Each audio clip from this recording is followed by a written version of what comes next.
Bien, l'audience est ouverte. Monsieur le greffier. The hearing is open. Please call the case, Mr. Registrar. The prosecutor versus Vojislav Šešelj. Merci, Monsieur le greffier. En ce mardi 6 mars 2012.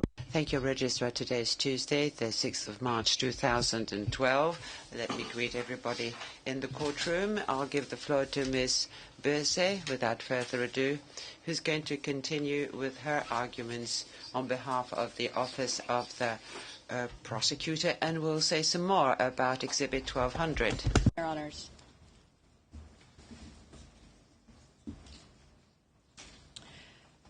Yesterday, before I concluded, I was describing to the trial chamber the series of SRS press conferences that the accused gave during this period of May and June of 1992, and specifically in and around the time that non-Serbs were being tortured and murdered at the Ekonomia Farm and Ciglana factory in Zvornik. Now, yesterday, I talked about a rally that was given by the accused and other members of the SRS. And that rally was published on the 28th of May, 1992. And according to the report, it said yesterday.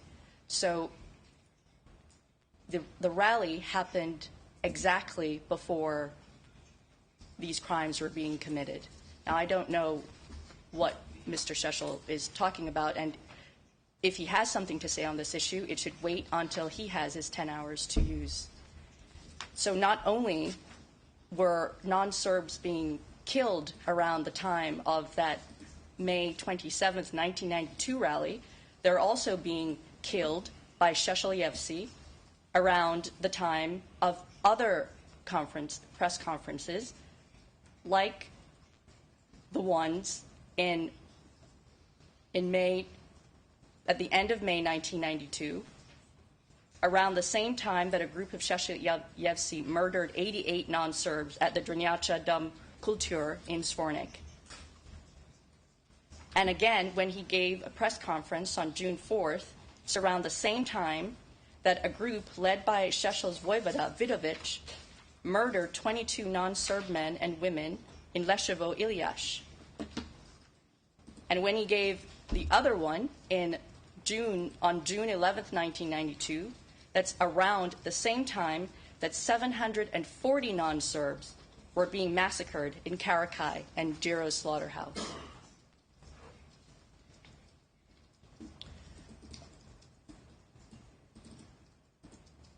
Poisoned by the accused persecution propaganda, the accused Šešeljevci and other forces were unleashed to the epicenter of ethnic conflict and violence.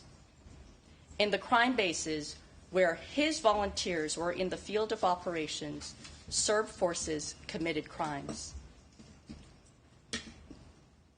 Now, to be clear, his Šešeljevci need not be physical perpetrators for him to be found guilty of the crimes charged. It is not required. However, crimes were often committed by volunteers associated with the accused, and he honored these perpetrators again and again. And to some of them, he gave the very special title that he himself had, that of voivoda. He filled his voivodas, he filled his Šešeljevci, and he filled Serb forces with his hateful propaganda, which they took with them to the front lines. His ability to offer a fighting force was a significant contribution to the common purpose of the JCE, and it was a substantial contribution to the commission of the charged crimes. He had the influence, he had the authority to promise practical assistance to Serb forces throughout the former Yugoslavia. And as Mr. Markuson explained, consequently, because of this ability, other JCE members suffering from manpower shortages appealed to him for volunteers. And that set forth in Exhibits P226, P652, and P239 For example, the accused promised and delivered volunteers to eastern Slavonia, including Vukovar, to the Krajina, to western Slavonia, and throughout Bosnia and Herzegovina. That he could both make and keep such promises undermines any claim by him that he was a political figure disconnected from military organization and operations.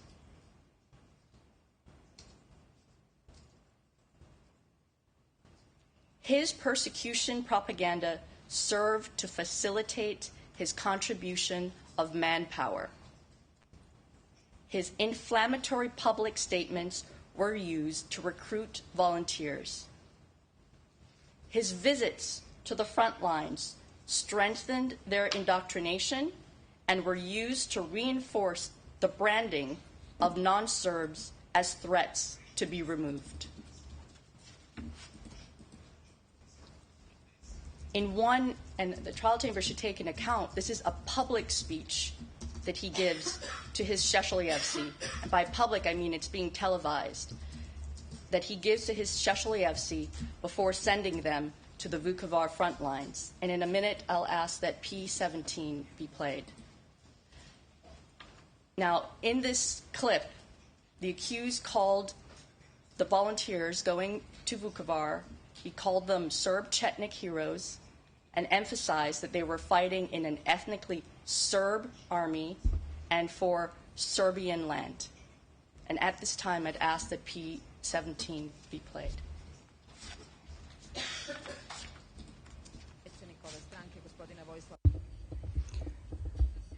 Is the common struggle together with the Yugoslav People's Army for the final liberation of Vukovar. To the question if the volunteers would be sent to Grubishno Polje, one of the deputies of the volunteer detachment replied that Vukovar had priority over the other regions. Here's what Branko Vasiljevic told us. How old are you? 58. Where are you from? Niš, born and bred. And where are you going? I'm going to help the brothers. Are you alone? Brothers in arms? No, I have 2 sons. Are they here too? They came 10 to 15 days ago. One is in Borovo and the other one in Knin. My uncle was a commander, so blood is thicker than water. Mr. Šešelj held a speech in front of a group of volunteers standing in line and said the following on the occasion. Šešelj, God bless you, heroes. Volunteers, God bless you too. Šešelj, brothers, Serb Chetnik heroes, you are going to the war today. Today you're going to liberate the Serbian Vukovar and defend the Serbian Slavonia. You are going to join hundreds of thousands of our volunteers. You are leaving from all parts of today's reduced Serbia to restore the glory of the Serbian arms. You will cooperate with the Yugoslav army units since this is our army. Most of all, it is the Serbian army, considering the ethnicity of its officers and its struggle for the salvation of the Serbian country and Serbian territories. Reporter, Mr. Šešelj finished with the words, good luck, guys, see you in Vukovar. Do these Šešelj's words mean that he too will join the volunteers of the Serbian Radical Party? Is yet to be seen.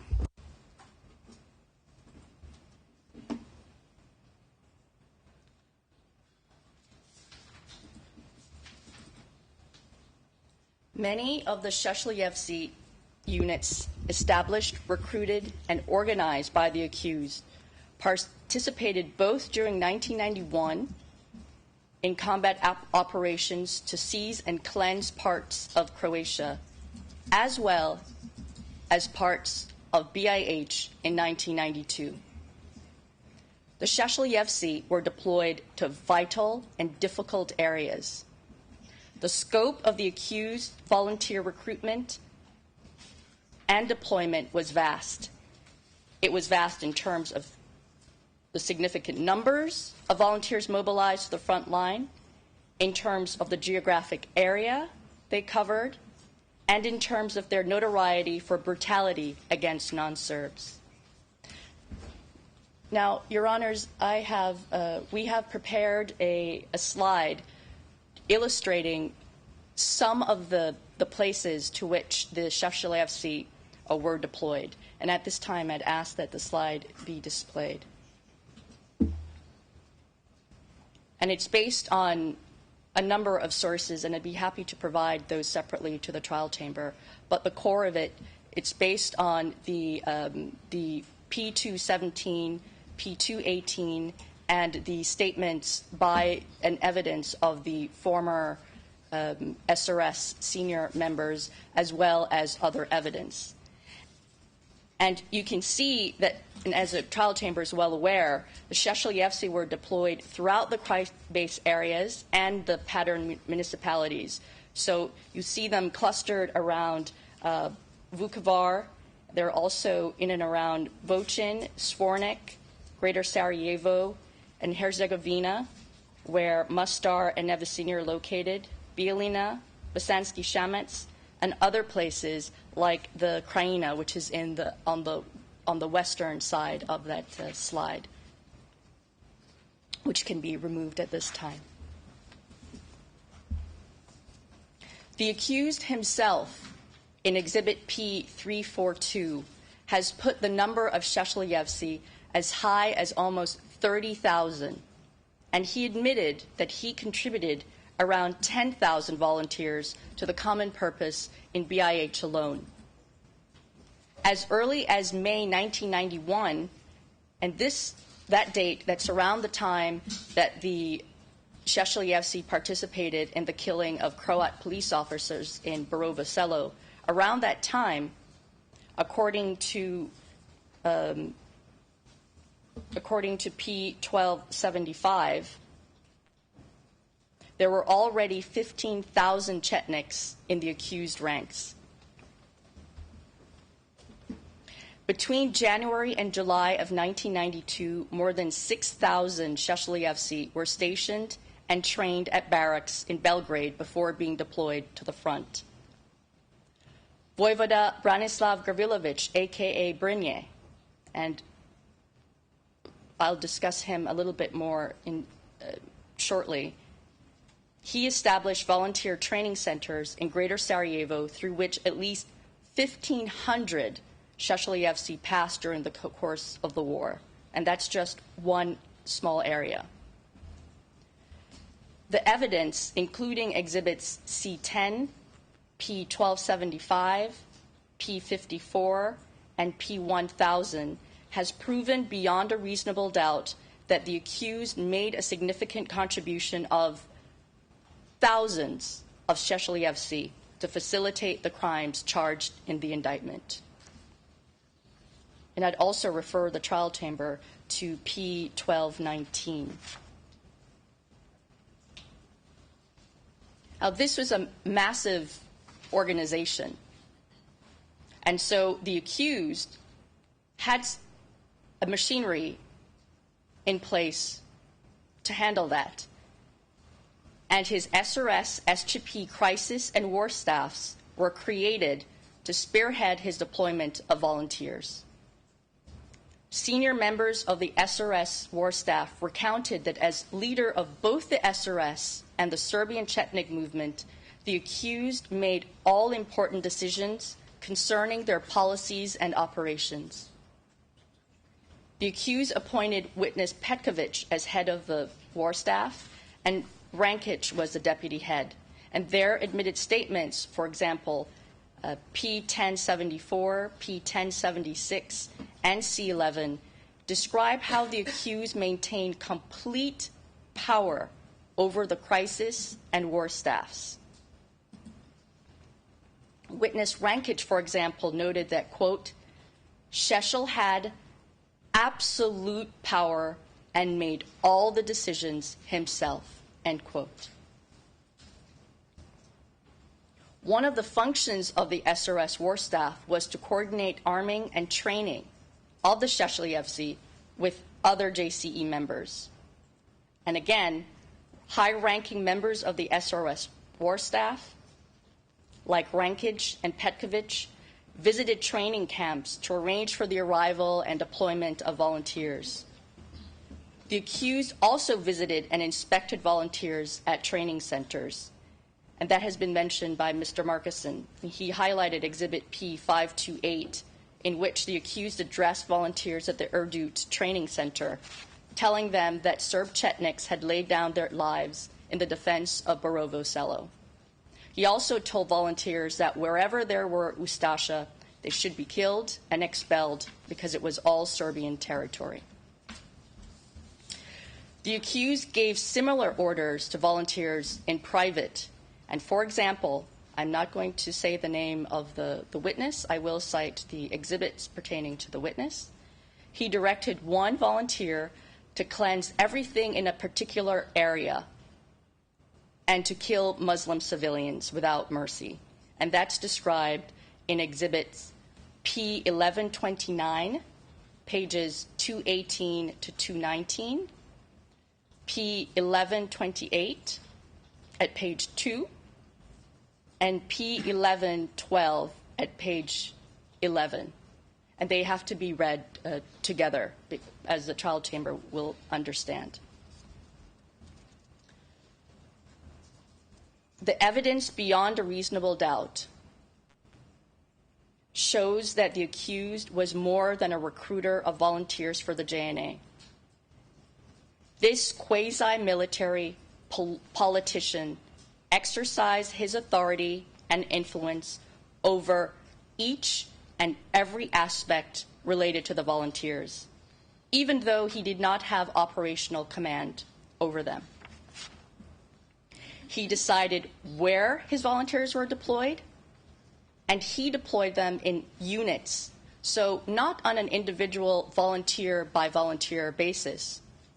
Discrete units identified as Šešeljevci. Unit commanders were appointed by the accused or the SRS war staff that he controlled. And this is shown, for example, in Exhibit P227, which was sent by a member of the war staff to a TO and required that the TO, quote, coordinate with our unit command, end quote, as a condition of sending the volunteers. So we will send you volunteers, but you must coordinate with our unit command in order for that to happen. Witness Petkovic in Exhibit C18 explained that the war staff decided to send a unit, for example, under Vojvoda Debeli's command to Bosanski Shamets in spring 1992. And it was the accused himself who chose the commanders of that unit. And more specifically, I'd refer the trial chamber to paragraphs 49, 53, and 56. The accused personally approved the sending of volunteers for the operations in Svornik and Mostar. Petkovic described how the war staff supervised local crisis staffs, SRS boards, and commanders. But, quote, there was only one leader, and that was Šešelj, end quote.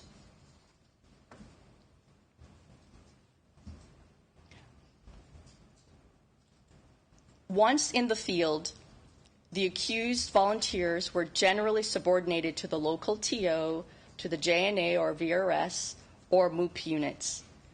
But the accused received regular reports about field activities, both through the war staff and through direct reporting by his commanders at the front lines. They telephoned him. They visited the Belgrade SRS SGP office to meet him in person. And as a result of those close contacts, he could and he did intervene in field operations as he deemed necessary.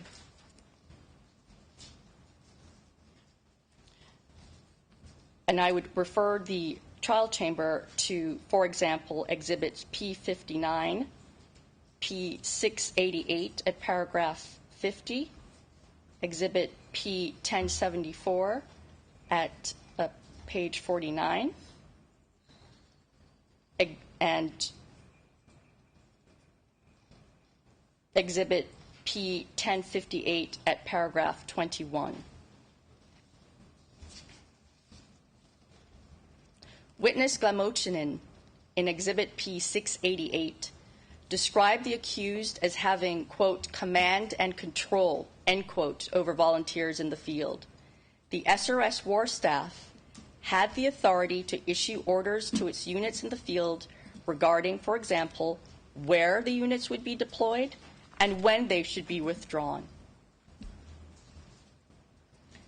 And I'd refer the trial chamber to Exhibit P221. Witness Rankich, again in Exhibit P1074, confirmed that regrouping and redeployment orders were given by the SRS war staff to an SRS commander in Vochin. Likewise, Šešeljevci of the Kragujevac Chetnik detachment, they were ordered by Rankich to participate in a joint operation to forcibly take over targeted villages in Croatia. And again, I refer the trial chamber to Exhibits P253, P225, and C11, page 12. The accused also had the power and influence to intervene personally to assist his volunteers in the field. For example, as shown by Intercept Exhibits P513 and 514, one of which I'll play in a moment, when the accused wanted to have a group of his volunteers, commanded by Voivoda Gavrilović, rescued from an ambush in Sarajevo, in and around Sarajevo in April 1992, he threatened Serb political and military leadership in BiH that if they weren't pulled out, he would withdraw all his men from the front lines and never deploy them again. And so at this time, I'd ask that Exhibit P513 be played, and it's an intercept, so it's not a video.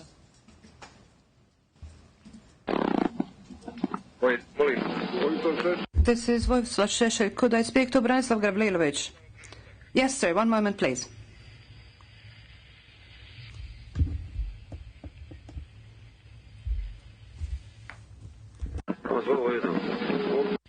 God bless you, Voivoda. God bless you. What's going on there? Well, Vojo, our men are down there in the town, you know. How many of them? 18 are left. Are they surrounded? Sorry, are they surrounded? They've been surrounded since the beginning. The volunteers have left down there to get them out, and we don't know about anything happening down there. You're wounded, right? Yes, in my leg. What's the wound like? Well, the bullet went through, but I'll be all right. There won't be any problems. Have you been given any medical attention? Yes, everything's fine. Look, I've just called Pala. I can't find Radovan and nobody can find him. Yes. But I've left a message that if they don't get our men out, we'll withdraw all our men from the front lines and we'll never deploy them again. All right. You know, please don't lose your nerves. The people, don't get into arguments with your men offhand. Only try to find as many men as possible to get these out, you know. Well, they're constantly being deployed to get them out all the time. We'll clean these things up when it's more peaceful. All right, Vojo, how's your health? It's not bad. Please try and have as many people sent over here as possible. Well, all right, everyone's active and sending people down there. We'll see something will come out of this. All right, cheers. Do you have this number here? I do. Well, all right. Please let me know then. I can barely get through here. I'd been calling this number for over an hour. I can barely get through. All right. It's probably easier for you because not everyone's calling this number. All right. So please let me know what's going on. I'll let you know. Cheers. Hang in there. And of course, his men were rescued. And in Intercept P514, which I won't play, Momčilo Mandić recognizes and acknowledges that Šešelj had just called from Belgrade.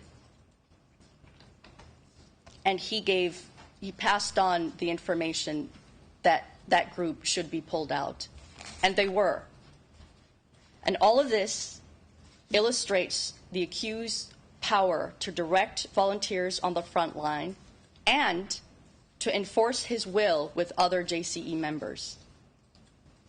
This was not a recruiting sergeant or agent for the JNA. He was much more. He knew where his Šešeljevci were deployed. He He received information from the front lines. He communicated with them. He communicated with other leaders of the Serb forces, and he decided when, where, and how his Šešeljevci worked with other Serb forces.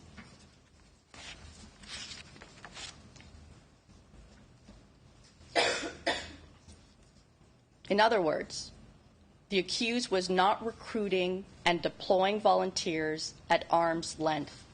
He was intimately involved in every aspect of inspiring them to his cause and deploying them to commit crimes.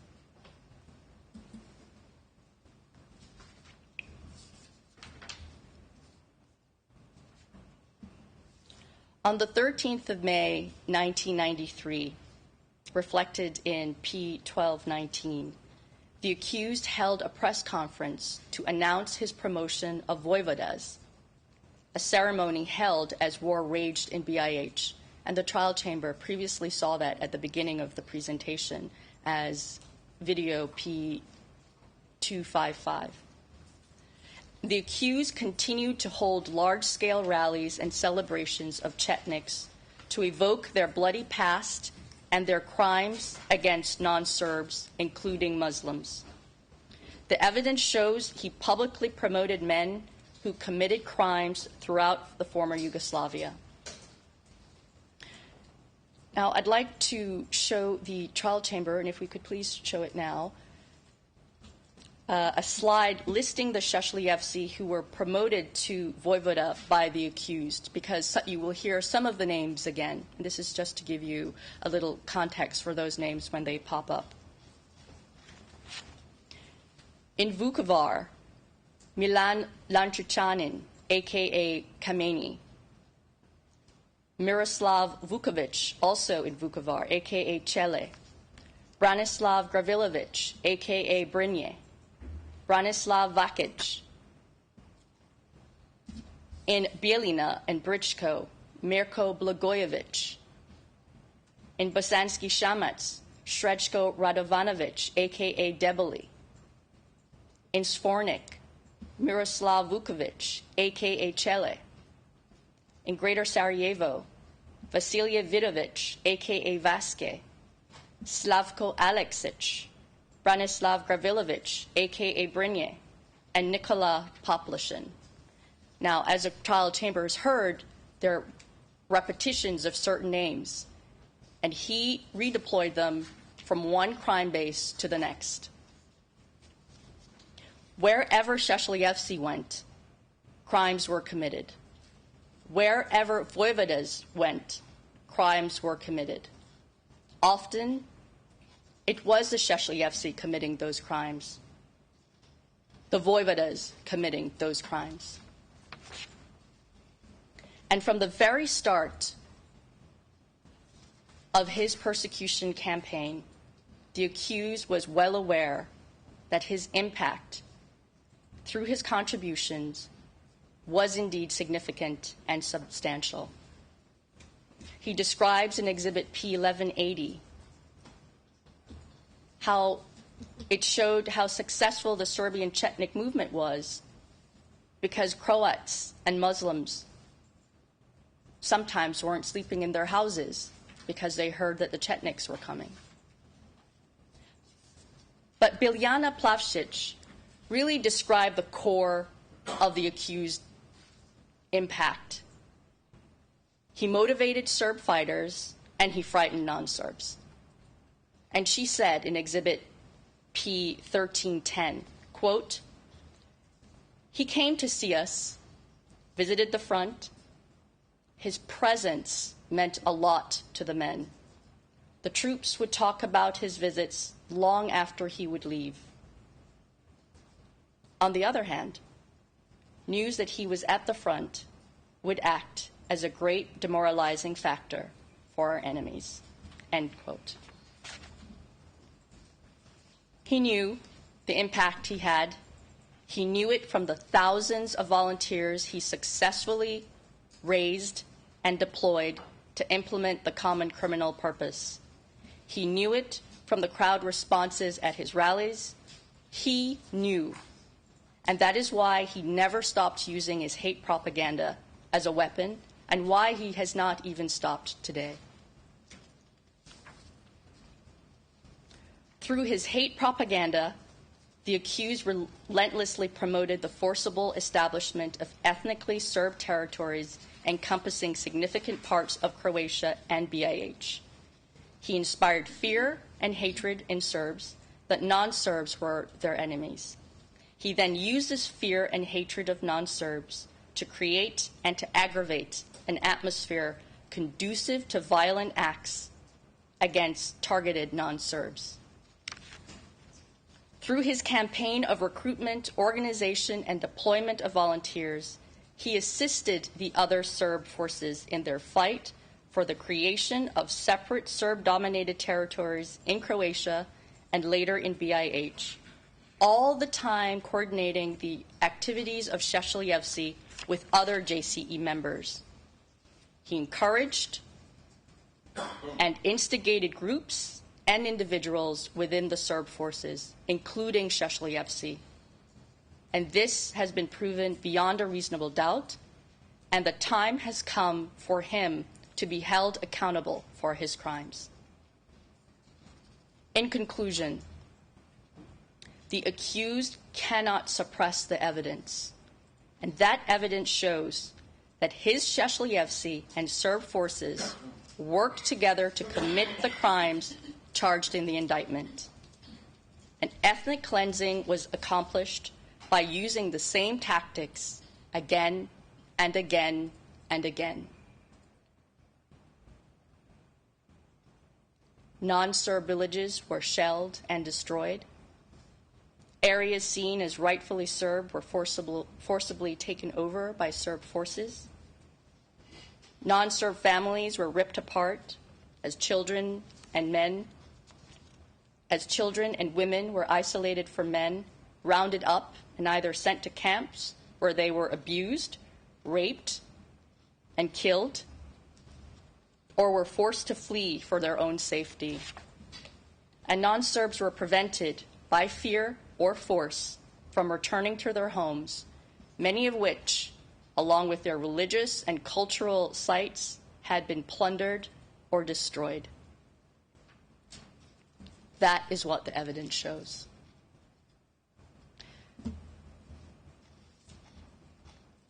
At this time, Your Honor, I will now turn the lectern over to my colleague, Ms. Hockhauser, and she will describe how these tactics were replicated in Vukovar.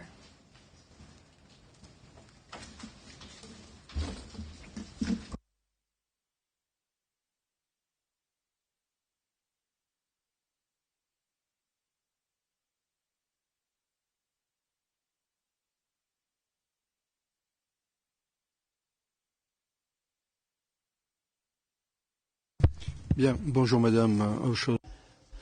Good morning, Ms. Hochhausen. You have the floor. You may proceed. Thank you, Your Honors, and good morning.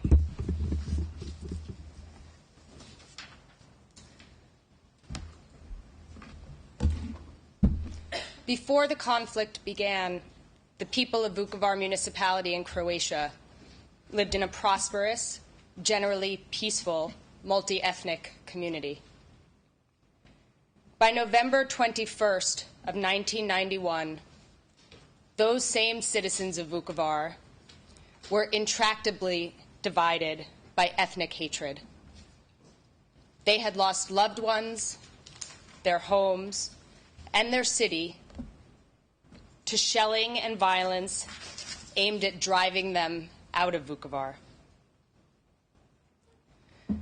The crimes committed in Vukovar municipality were committed in furtherance of the common purpose of the joint criminal enterprise. And the Serb forces, the JNA, the local TOs, and volunteers, including Šešelj, were the perpetrators of those crimes.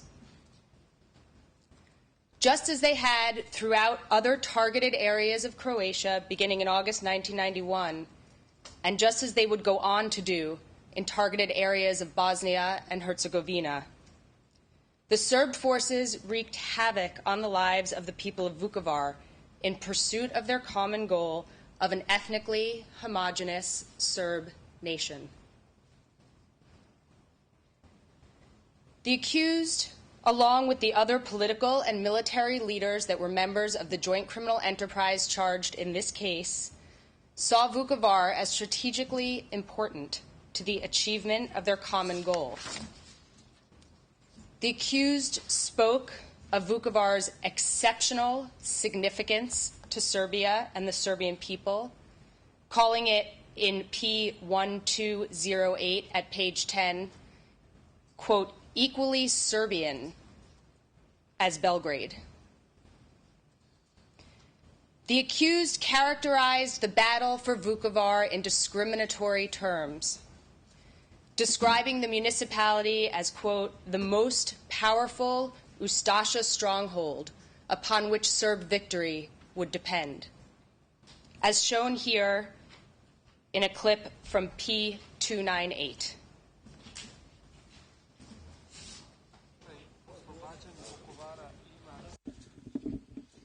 How significant is the liberation of Vukovar for Serbia and the Serbian people?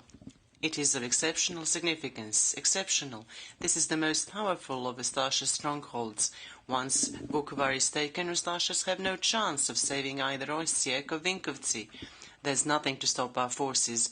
Vukovar is the key line that needs to be broken through, that needs to be captured, and that if Vukovar falls here, if Slunj falls in Serbia and Krajina, then Tudjman's Ustasha's regime in Zagreb will fall too. And that is why this battle is decisive. The JCE's persecutory campaign in Vukovar was clear. As JNA General Panic said in Exhibit P261 at page 219, Vukovar would be, quote, a Serb enclave, or in the words of the accused at P1186, page 6, quote, that town will be the capital of Serbian Slavonia, Baranja, and Western Srem, end quote, and added, quote, the Serb people have to return there, end quote. Indeed, as discussed earlier by Mr. Markison, the SAO SBWS had already been created in June 1991, and a government led by JCE member Goran Hadzic had been formed in August and September 1991. So to implement their common purpose in Vukovar, the JCE members sent Serb forces and structures controlled by them in large numbers, and those forces and structures supported one another. The largest part of Vukovar, including the areas of Ovčara and Grabovo, were situated within the zone of responsibility of the JNA's Operational Group South. The importance of Vukovar to the common purpose of the JCE was further reflected by JCE member Adzic's order assigning the JNA Elite Guards Motorized Brigade to Vukovar on 30 September 1991. The Guards Motorized Brigade was a premier unit of the JNA. Its personnel were carefully selected, they were highly trained, and they were well equipped.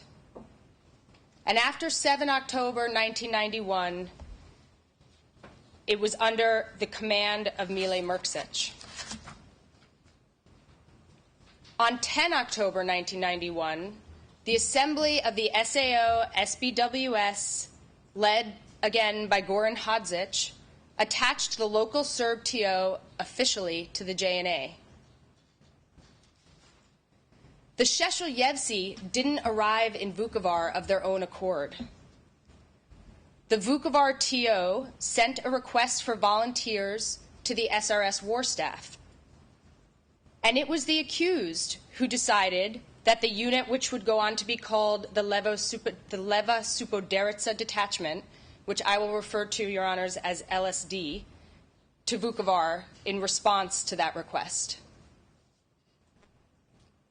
The LSD arrived in Vukovar in early October, and it was primarily composed of Šešeljevci, many of whom were natives of the area, including Milan Lačuđanin, a.k.a. Kameni, commander of the LSD, and later a voivoda. Other fighters in the detachment were recruited elsewhere by the SRS war staff, and as expert Toynins and witness VS-12 both discussed, those Šešeljevci sent from elsewhere were equipped and trained in association with MUP Serbia under the authority of JCE members Stanisic and Samatovic, and often in cooperation with JCE member Arkan, as well as by the JNA under the authority of JCE members Karajevic and Adzic. P-250, signed in Šid on 18 October 1991, demonstrates unequivocally that the TO recognized and incorporated the LSD under the command of Khamenei.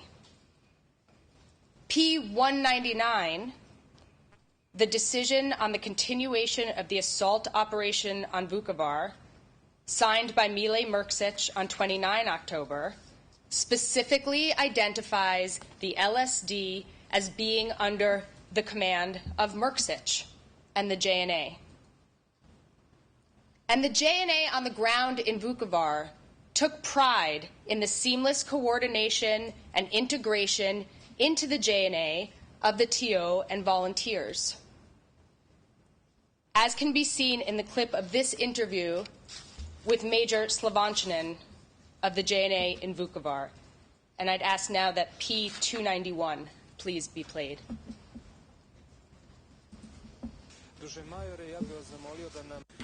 Major, could you please describe briefly today's combat activities here in this area? Well, all the units in the territory of Vukovar are fighting under the unified command of the South Operations Group and command of the Yugoslav People's Army, which is very important. Volunteers often say, you never mention us, and then I think we're all of the same kind and we fight under the same command. Everyone, whoever comes, we equip them right away, prepare them for combat and include them in the units of the JNA. They carry out combat activities side by side with other soldiers. The enemy, that is the Ustashas, are completely defeated.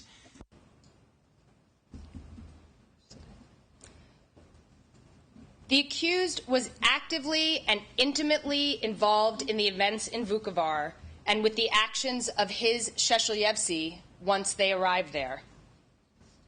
Voivoda Branislav Vakic and Voivoda Branislav Gavrilovic, a.k.a. Berne, were also sent to Vukovar with Šešeljevci units, and the accused appointed Slobodan Katic, an experienced fighter from Belgrade, as the leader of the Šešeljevci who were sent from Belgrade, and subordinated him and his unit to the LSD, which, of course, was in turn subordinated to the local TO. Witnesses Petkovic and Rankic both stated that the accused kept in close contact with Khamenei and communicated with him directly, as with his other commanders in Vukovar. According to witness Petkovic, both Katic and Khamenei treated the accused, as their commander, and they both went to SRS headquarters regularly to speak with him. At the time of the conflict, the accused also took great pride in the lockstep coordination between his men in Vukovar and the JNA and TO. And he boasted of the Šešeljevci's significant contribution to the achievements of the Serb fighting force there. And I'd ask you now to play, as we can see in P185.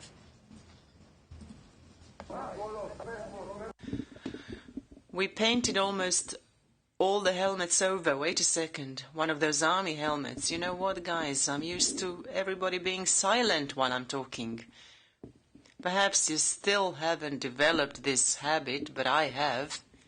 We've painted two-headed Serbian white eagles on the helmets, and the army officer, captain, major, commands our people. And by coordinated action, Khamenei, our chief commander in Vukovar, plans the action in cooperation with the army major in the evening, and they carry it out the following day. Because of soldiers deserting from their units, the army did not have enough manpower to go from house to house and take them over, so our people did that. Army strikes with tanks, mortars.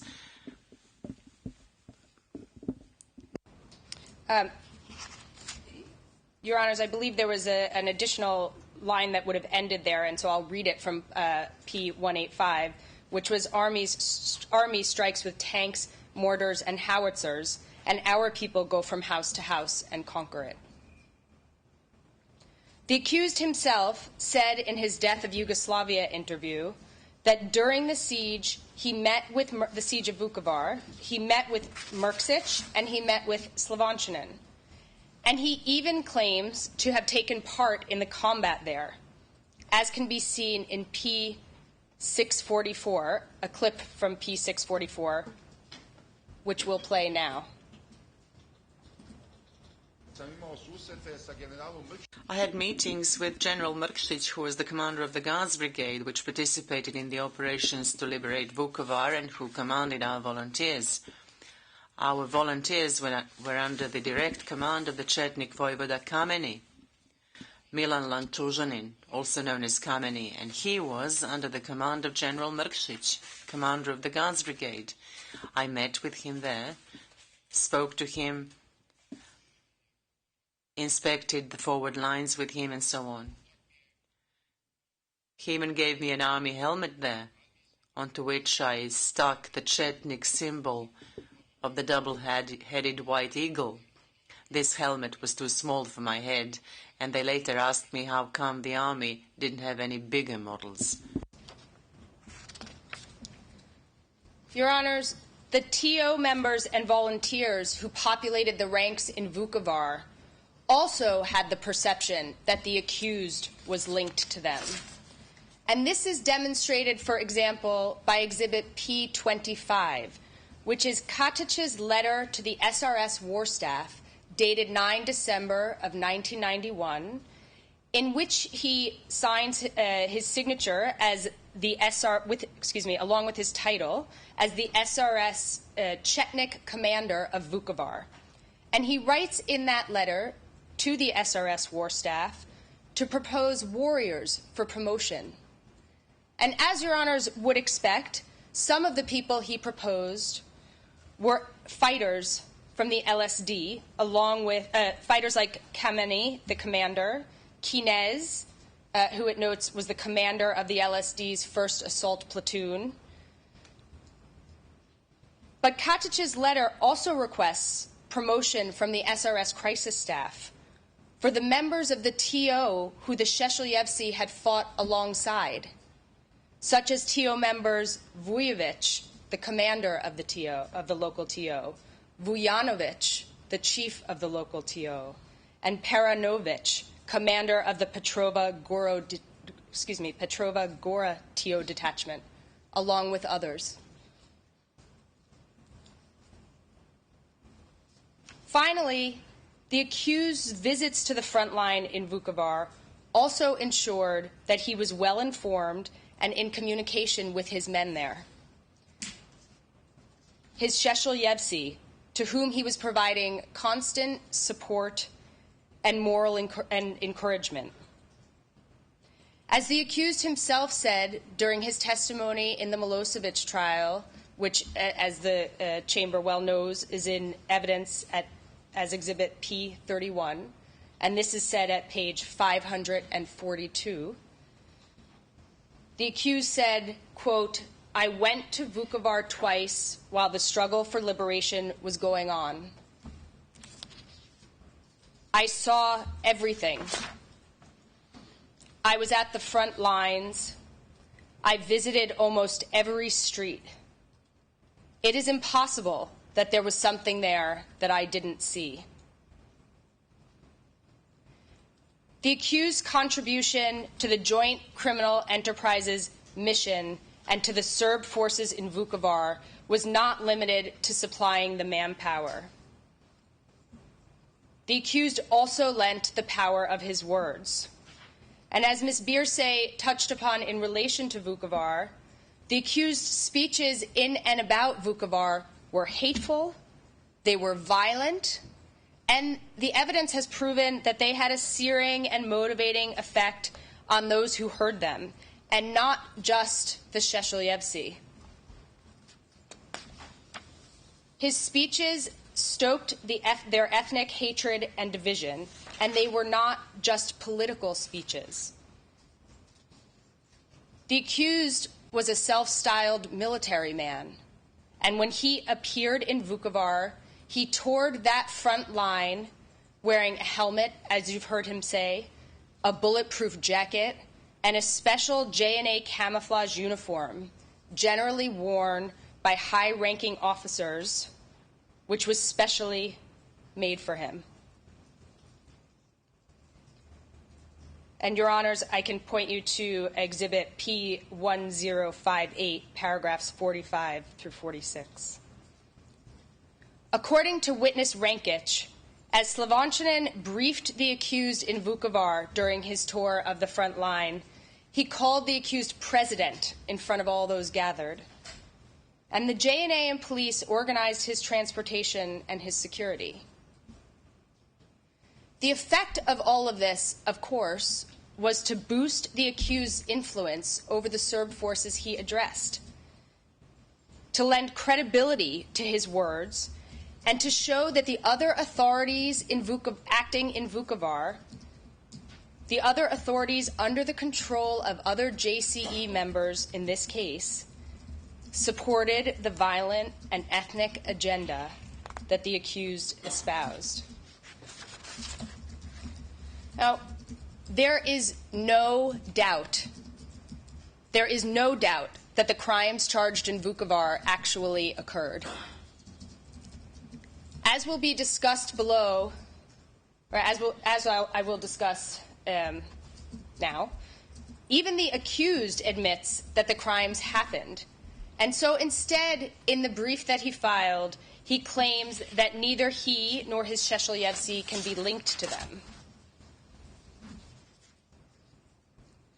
To begin with, even the accused, while not acknowledging his own responsibility, acknowledged in an interview, which is in evidence as P1225, in fact republished by the accused in 1995, that in Vukovar, and these are his words, there was, quote, excessive use of artillery and unrestricted firing of shells without any tactical purpose, end quote.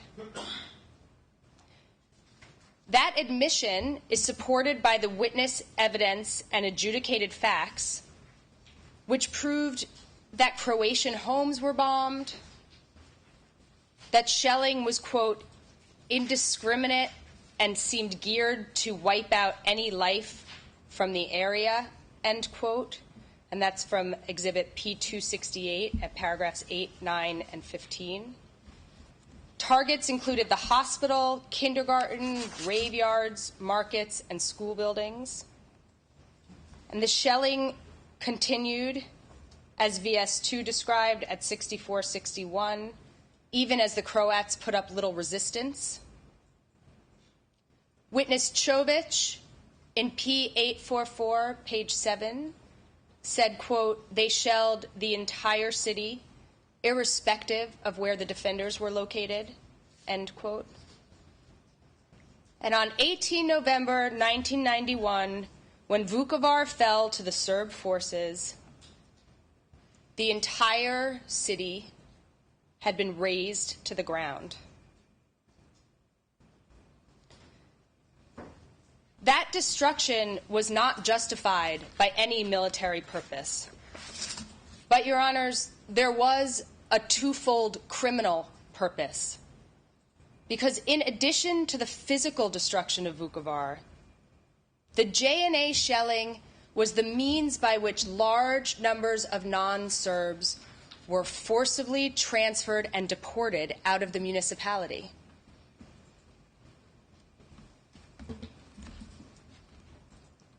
And, Your Honors, I'll leave this still on from P289.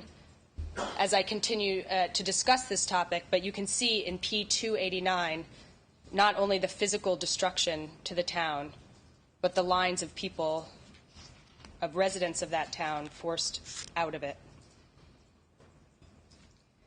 Now, the accused is responsible as a JCE member for the effects of the shelling and the bombing, even though he himself was not making the tactical decisions.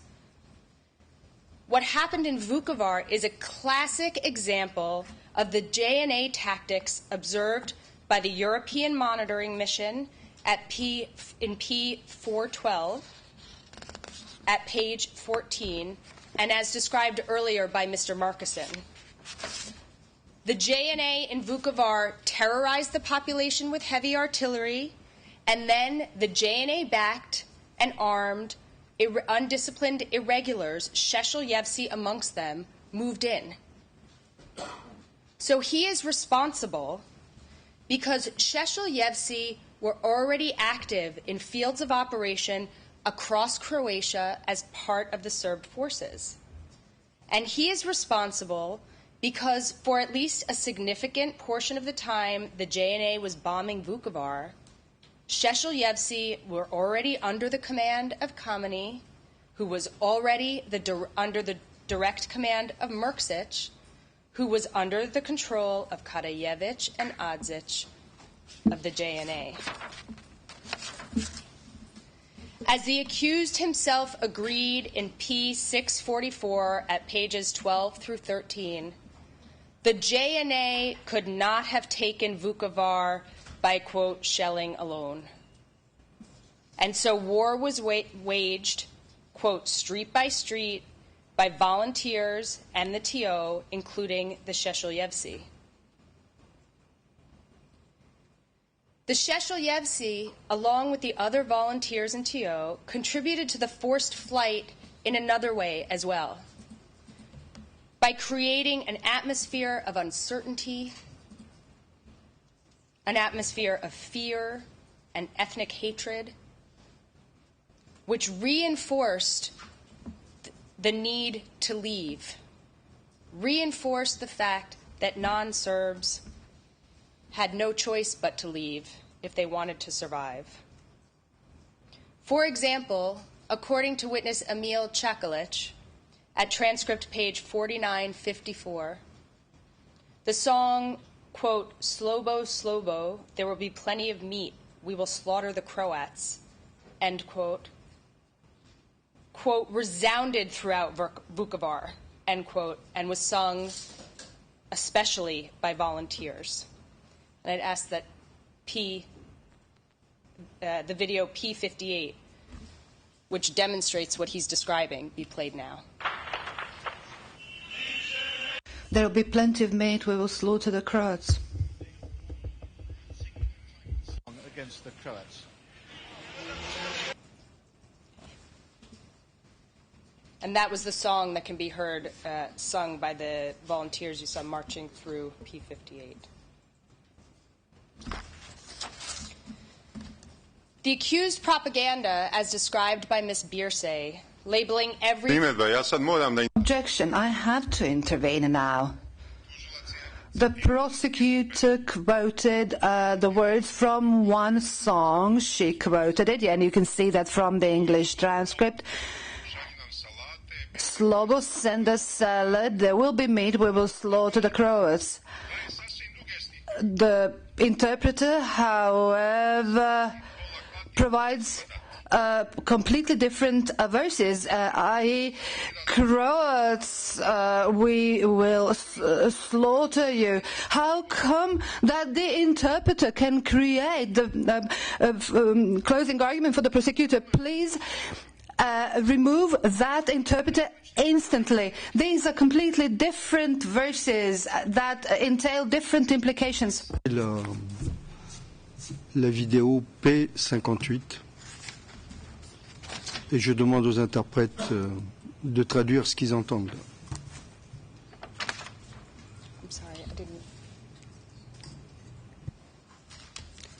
I'm sorry, Judge. I'm sorry, Your Honor. I didn't get an interpretation of what you just said. Bien, je vous demande de repasser. Can you hear me in English? I would like you, please, to ask a replay of P58. 11:10 to 11:20, that's where you have that. Bien, et je demande aux interprètes. And I ask the interpreters to interpret what they hear.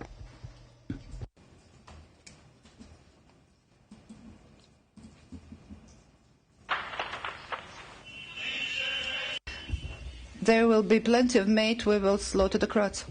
And singing a tribal song against the Croats.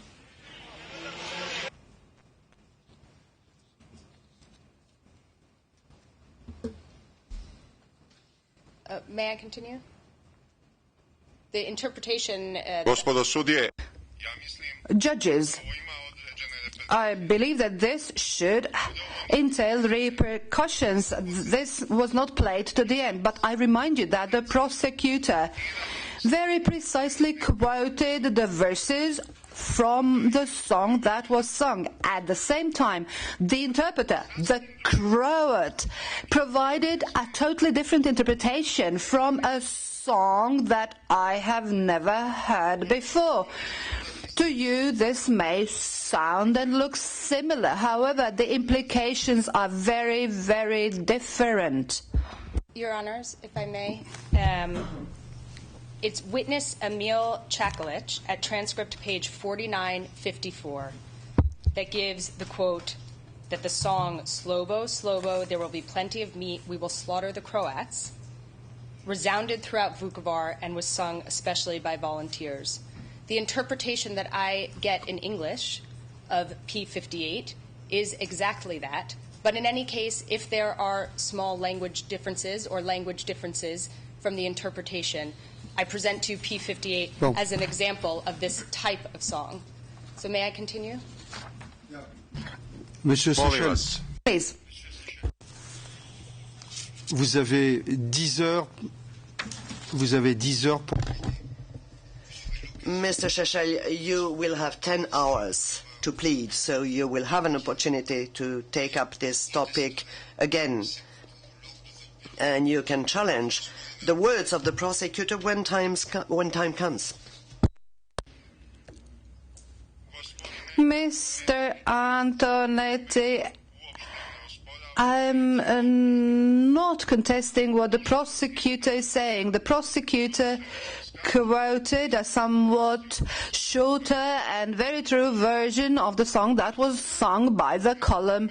My objection is of an administrative nature. You are duty bound to issue an order for somebody from the service to listen to the interpretation into the Serbian language, to convince yourself that the interpreter very deliberately provided a very different interpretation. One song is Slobo senda seled, there will be meat, we will slaughter the Croats. However, the song that was provided by the interpreter of his own will states, "Hey, Croats, we will slaughter you, we will slaughter half of you, and the rest we will give to the dogs." Do you understand how very, very different the implications of these two songs are? This is not a licentia poetica of the interpreter. This is a deliberate deceit. This is not an objection against the prosecutor's words. This is an administrative objection as a result of the false interpretation, and I have the right to urgently object, and you have to undertake measures upon my objection. Or maybe you can tell me that I am telling nonsense. You can do that, but this is not something that I should be dealing with in my closing argument. All right. Good note has been taken of what you said, and the translation unit will be asked to verify and to write a report about this interpretation issue. Mrs. Prosecutor, you can go on.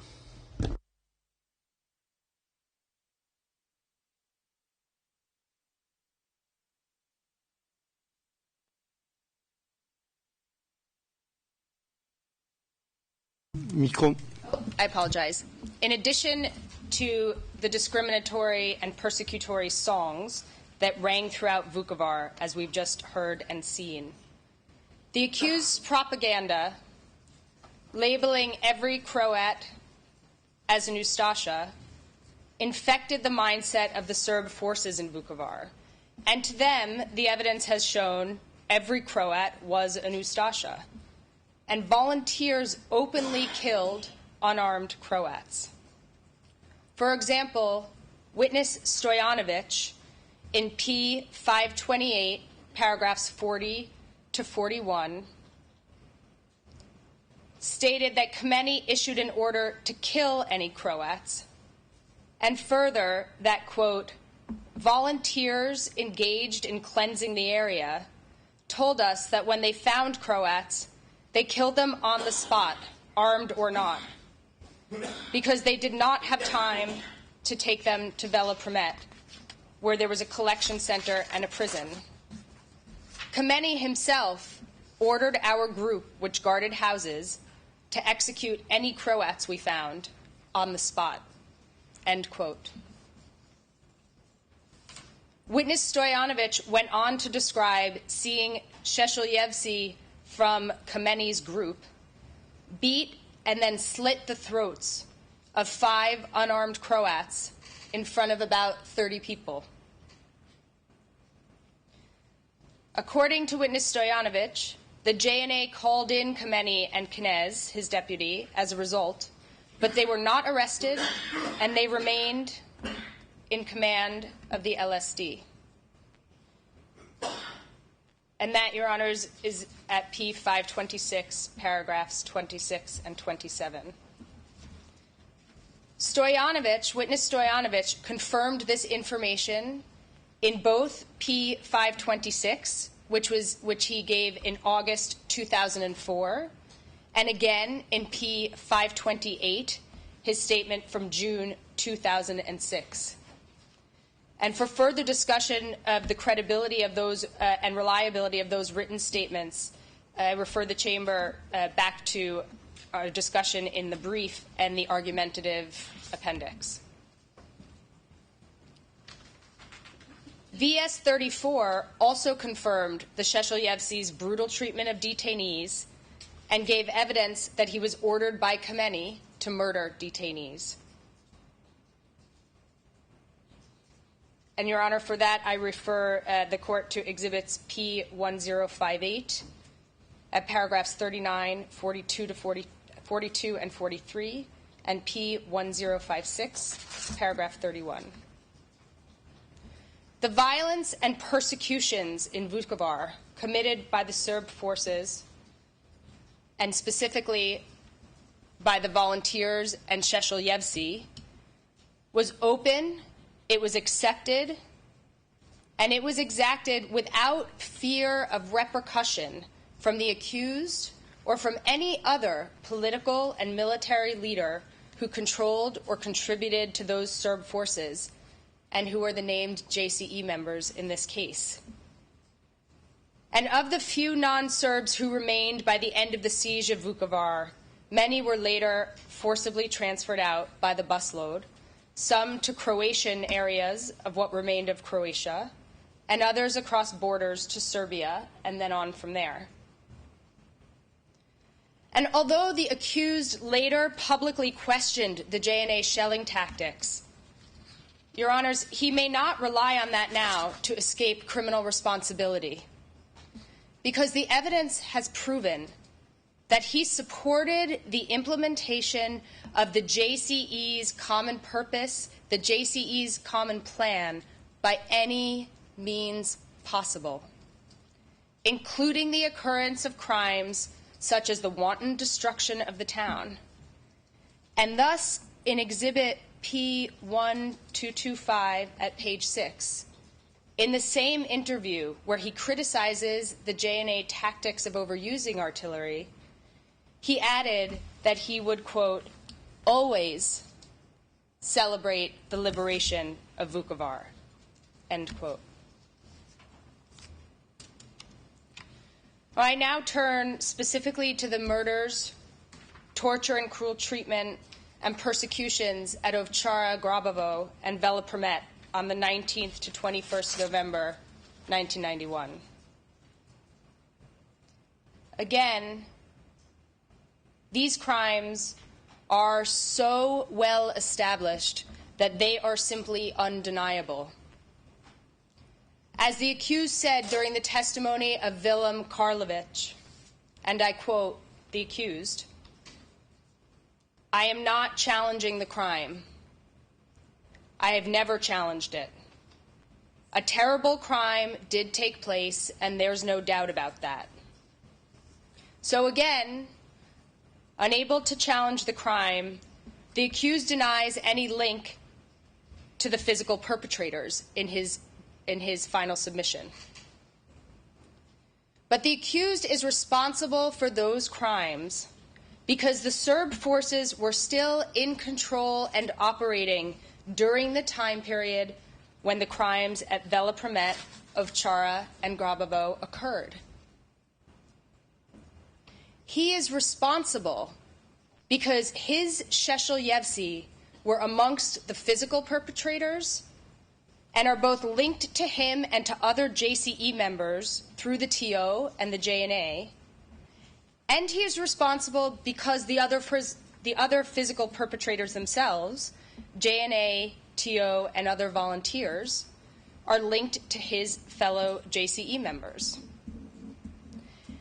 The continued cooperation of these Serb forces on the 19th to the 21st November is demonstrated by the evidence in numerous ways. For example,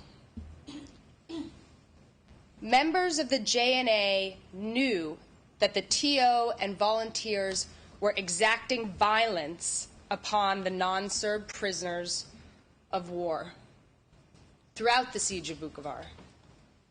And there are extreme examples of this throughout the record. For example, when JNA Major Lukic was told about Šešeljevci looting and cutting off the ears of a prisoner, and he chose not to punish them because volunteers were needed on the front lines. And for that, Your Honors, I can refer you to Exhibit P857 at paragraphs 57 to 58. Or Slovančanin's 19 November warning about Velepromet that Chetniks are slaughtering there. Despite the knowledge of what was happening, Slovančanin deliberately prevented access to the hospital by the Red Cross until the detainees had been taken from the hospital and were on their way to the JNA barracks. And it was the JNA that rerouted the detainees to the Ovčara hangar from the barracks after a meeting at which the JNA, TO, and members of the SAO SBWS government, including JCE members such as Arkan and Hodzic, were present. Some members of the JNA were then at the barracks, participating in the beatings itself, while others took no action to stop it. Miodrag Panic, the highest-ranking JNA officer on the scene, left. The JNA military police, who were supposed to be there to protect the detainees, withdrew at Mrksic's order. The testimony of Josip Čović also illustrates the coordination and the clear chain of authority that was still in effect at Velepromet on 20 November 1991. He told of how the JNA and TO together drove people, including civilians, the elderly and infirm, and hors de combat fighters, away from the hospital, the Vukovar hospital. He told how the men were then separated by TO members, and then it was a JNA officer who ordered them taken to Velaprimet. Once at Velaprimet, a group of detainees were separated out, and civilians allowed to point to some amongst them.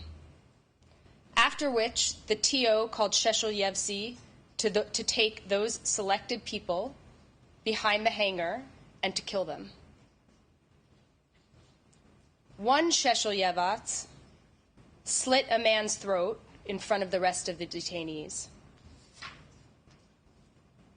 As Čović himself was beaten by people he described as Chetniks, a JNA officer called the men beating him away, not to stop them from beating him, which he testified nobody there tried to do, but to go fulfill another one of their orders.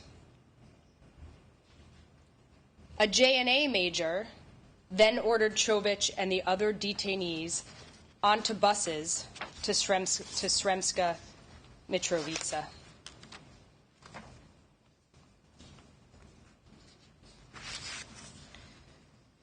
Victims Emil Čakalić, Willem Karlovic, and Dragutin Berghofer similarly told what occurred at Ovčara. And they are corroborated by others, by victims, perpetrators, and observers alike, including Vesna Bosanac, JNA officers Vukasinovic and Vojinovic, and protected witnesses VS 51, 16, 21, 65, 2, and others. The testimony of these witnesses, which proved so unassailably that the crimes occurred, also prove the accused's guilt for the murders and abuses at Ovčara and Grabavo beyond a reasonable doubt. The evidence proved that when JNA witness Vukasinovic arrived at the hospital on the 20th of November with the buses that had been ordered by Major Slovančanin, the commanders of the TO detachments, including Mirolub Vujovic, Stanko Vujanovic, and Kameni, were there with their fighters along with Slovančanin. Men of all ages, including the wounded, the elderly, and minors, were taken and herded onto buses. They were brought to the JNA barracks and eventually to the hangar at Ovčara. Kameni, along with others, escorted the first group of buses.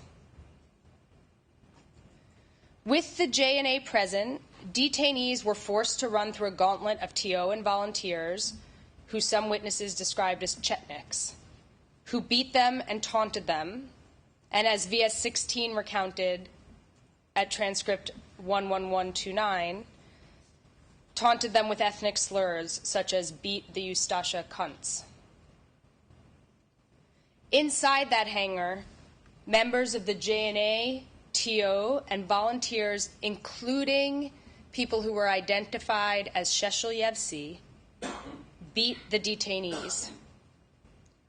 VS 65 reported that Stanko Vujanovic, Mirolub Vujovic, and Šešeljevac Kameni were the TO commanders on the scene.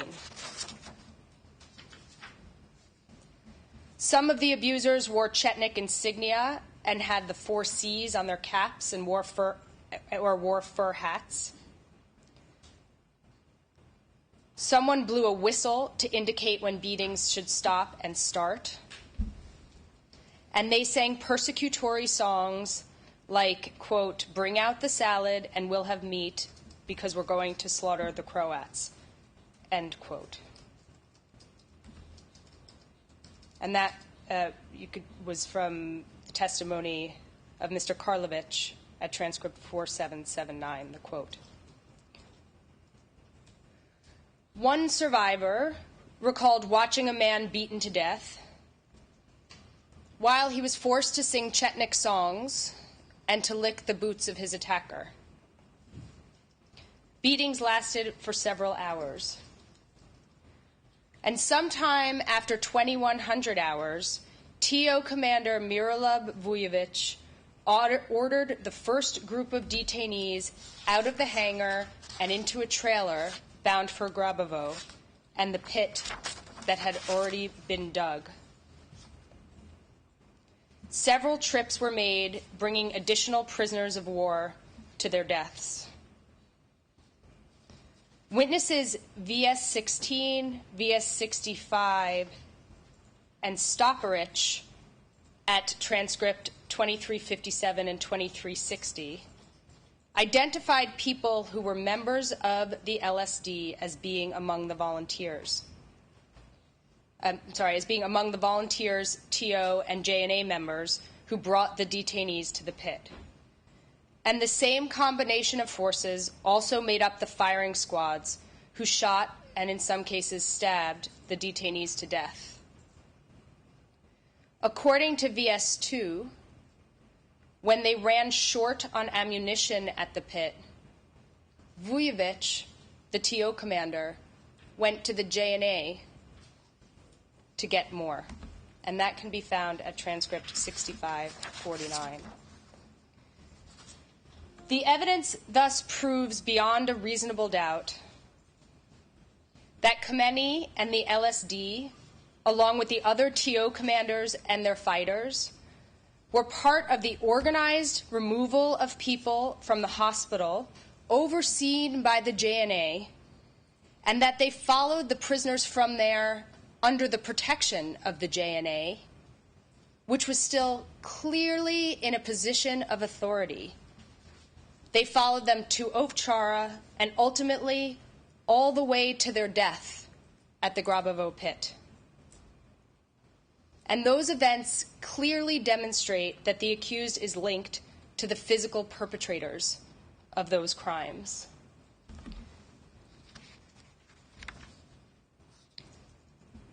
Your Honors, the lengths that the accused goes to in his brief to distance himself from those physical perpetrators betrays a willingness to assert as facts information that is wholly unsupported in the record and without basis in truth. His efforts to deny his link to those crimes are remarkable in his submission. To deny his links to those crimes in his submission are remarkable for their lack of credibility. First, the accused claims that there were no more SRS volunteers in Vukovar when the crimes at Ovchara, Grabovo, and Bela Premet were committed. Now, aside from the extensive witness evidence already discussed, which places the LSD and its Šešelj still in Vukovar, still taking orders from the TO and working with the JNA at the time when the murders and abuse occurred, there is definitive documentary evidence that the accused's assertion is not true. And that is at Exhibit P41, Merksich's order regulating the issue of resubordination and the return of the home units. This order clearly shows that on the 20th of November, when the Serb forces, including Šešelj, were committing those crimes, the LSD was still in Vukovar and still subordinated to the JNA. Next, the accused asserts in his brief that no SRS volunteer has been linked to any crime. And to back up this assertion in his brief, the accused incredibly disavows his connection to his voivoda, Khomeini, and the fighters under his command.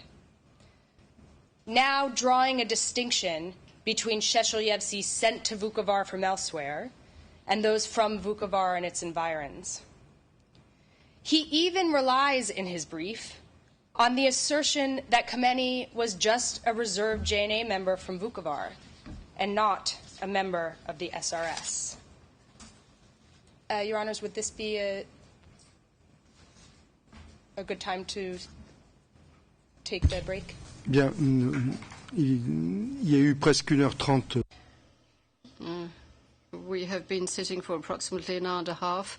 We shall have a break and resume around 10 minutes to 11. And we shall have a break at 12:25 and have a break because a new judge is being appointed today. That should last 20 minutes or so. And after that, we will resume. D'une durée de 20 minutes. After the swearing-in ceremony.